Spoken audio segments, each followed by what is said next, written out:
সময় এক অপার রহস্য। আমরা সবাই সময় প্রবাহে আটকে আছি, কিন্তু যদি আমরা এই প্রবাহকে উল্টে দিতে পারতাম, যদি সময়কে নিয়ন্ত্রণ করা যেত, তাহলে কি হতো? টাইম ট্রাভেল কি শুধুই কল্পনা নাকি বিজ্ঞানের এক লুকায়িত সত্য? চলুন আজকে জেনে নেই। বিজ্ঞানীদের মতে সময় একমুখী নদীর মতো, যা শুধুমাত্র সামনের দিকে এগোয়। কিন্তু কিছু তথ্য অনুযায়ী সময় হয়তো এক লুপের মতো কাজ করতে পারে। আইনস্টাইনের আপেক্ষিকতা তত্ত্ব বলে সময় স্থির নয়, এটি বস্তুর গতি ও মহাকর্ষ শক্তির উপর নির্ভর করে।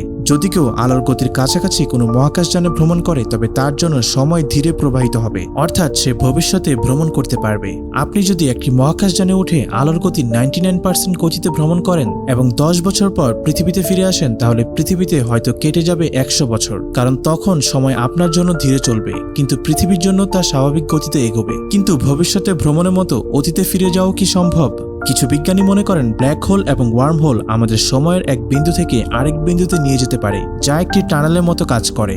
যদিও টাইম ট্রাভেল এখনো থিওরি, এর কোনো প্র্যাকটিক্যাল এক্সাম্পল নেই, কিন্তু কিছু পরীক্ষায় দেখা গেছে পার্টিকেল লেভেলে সময়ের সামান্য উল্টো প্রবাহ সম্ভব হতে পারে। তাহলে কি আমরা কখনো টাইম ট্রাভেল করতে পারবো? হয়তো আজ নয়, কিন্তু ভবিষ্যতের কোনো একদিনে বিজ্ঞান আমাদের সময়ের অচেনা পথে ভ্রমণের সুযোগ করে দিবে। আর তখন অতীত এবং ভবিষ্যৎ শুধু একটি দরজার মতো হবে, যা খুলে দেওয়া যাবে ইচ্ছে মতো।